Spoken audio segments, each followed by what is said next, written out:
Hello, everybody. My name is Mark Allen, Ed in the Clouds on Twitter and Google Plus and everywhere else you need to be these days. And I am a governor at a small rural primary school, which several years ago moved across to Google Apps for Education, 3, maybe 4 years ago. And we make use of Google Apps and the cloud for pretty much everything we do. We don't run any servers in the school. We don't have any software licenses. We essentially run everything in a way that allows the learning to happen anywhere and everywhere. So we're trying to build a learning continuum, which means that our kids, who are from 4 to 11, by the way, can access learning indoors, outdoors, in school, at home, online, offline, independently, collaboratively, on any kind of device. We want to be completely hardware and OS agnostic, so that when our kids leave us and they go to high school and they meet a Microsoft Office environment for the first time, they can take that in their stride. They're not going to be fazed by it. They might turn around when they see Publisher and say, "What the hell is this?" But nevertheless, they can cope. And there have been some fantastic spin-off benefits from this kind of approach. What I want to talk to you about this afternoon, though, is the way that there is a bigger picture to this. This is not about learning to use a specific Web 2 tool. You're not becoming proficient in Google Docs the way you might become an expert in Office, in Word, or in Pages, or in OpenOffice Writer. The approach that we've adopted allows us to pretty much forget about the tools we're using and concentrate on the content and on the process of learning.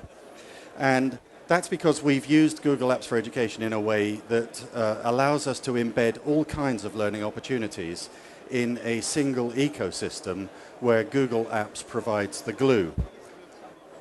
The glue. Okay, so first of all, some very basic statements. In other words, I'm not going to talk much about Google now. I'll get around to some Google stuff towards the end. But some obvious statements. Life is messy, school is messy, and the internet is messy as well. The internet is it's a cliche, but the internet is a collection of small pieces loosely joined. It's not large monolithic structures, which is the reason that we 3 years ago kicked out the learning platform, the VLE, that our local authority had tried to encourage us to use, because it was too locked down. You know, they said, you can use our blogging, our forum, our this, our that, because it's the best in the world. Well, it's not. I can find better free tools out there on the internet for almost everything that the learning platform was doing. But how then do you coordinate that and make it a coherent vision that doesn't introduce all kind of security risks? Well, I want to take a particular example, which is really not so much on the pedagogic side as on the business of being in an organization and running a school. School is all about people communicating with each other. There are some people who have something to say and a variety of channels and tools that allow them to say it to that audience. And it's kind of embarrassing to say that because it's so obvious, but it's worth coming back to these basics, I think. So in a school, you've got people.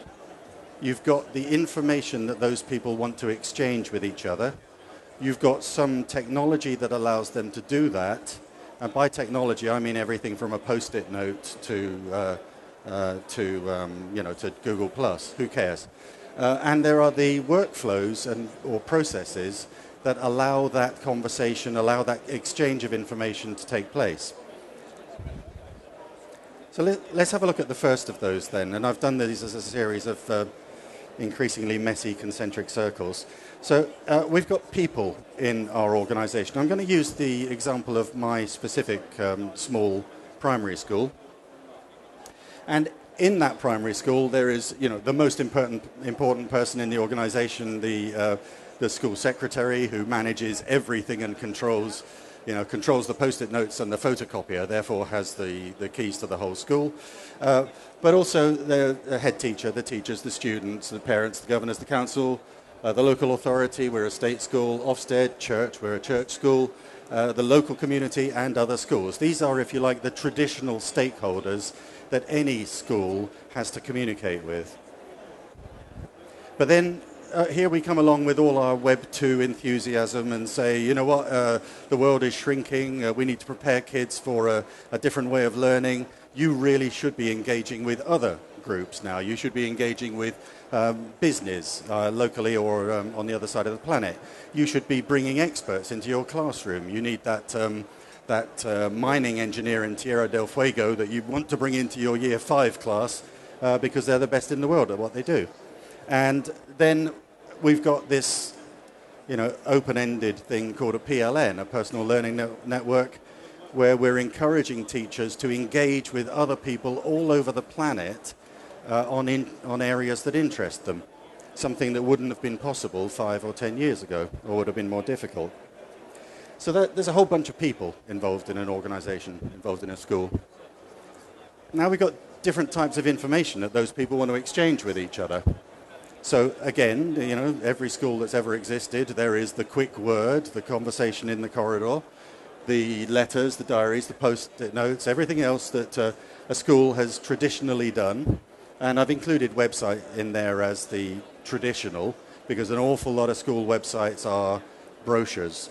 They're not living communication channels so much as ways to publicize the static information about the school. I'm being harsh then. I'm sure your sites are all much better than that, but there are some examples around.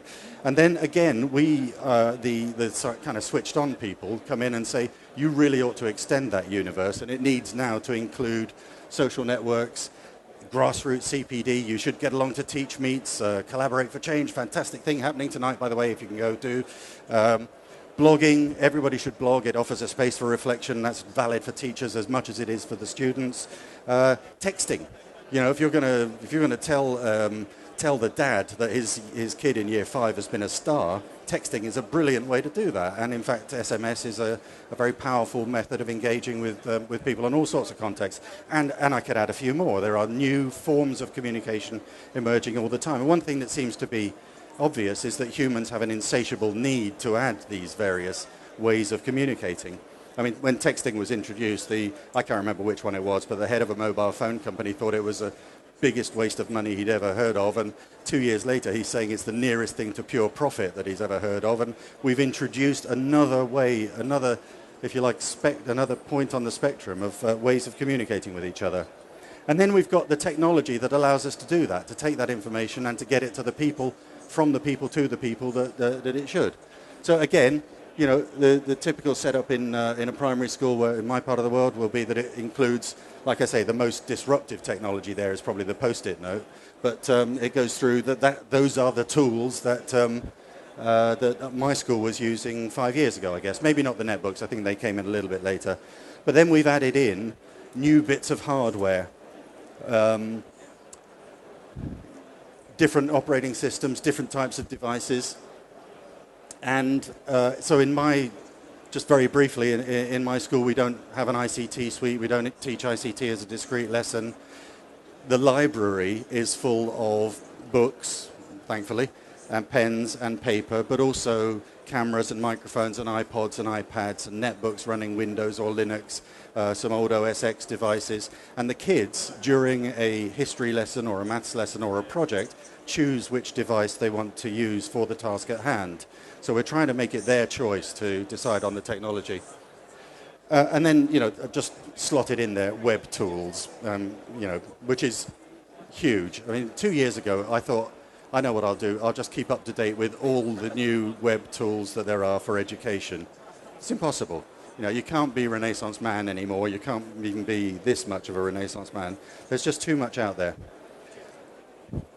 Now, the problem is that the workflows that join these things together, if you think about the organic legacy workflows that revolve around those people getting that information using those tools to other people, it starts to get a bit messy. I can't remember what I was what I was doing when I did these bits of graffiti. But that, I think, is supposed to represent a head teacher having a quick word with the person in the office to say, can you use Microsoft Office to send a letter to parents? Okay? Something like that. There's a newsletter that goes in the book bag and goes out.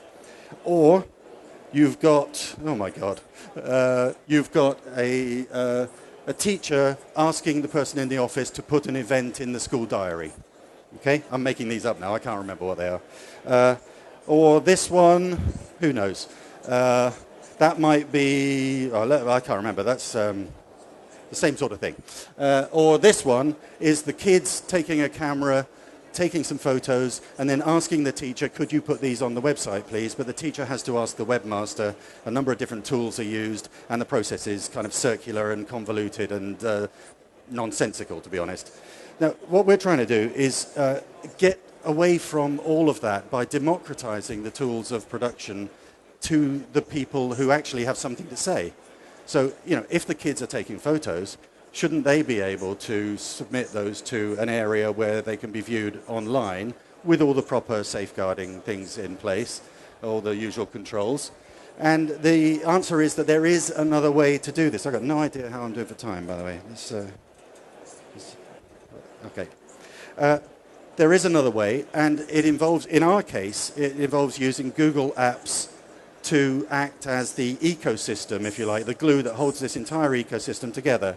So I'm just going to go back, actually, on those. If I can... Don't know if it'll let me go back.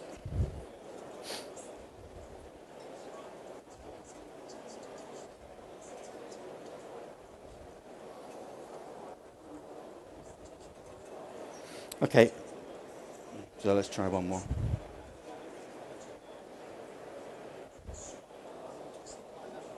I've deviated from the path, haven't I, and blown it completely here. Just 1 second while I find out where I am.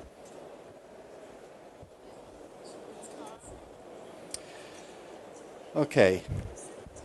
I'll just let it play. I don't want to, you know, human intervention is what's going to make this go wrong.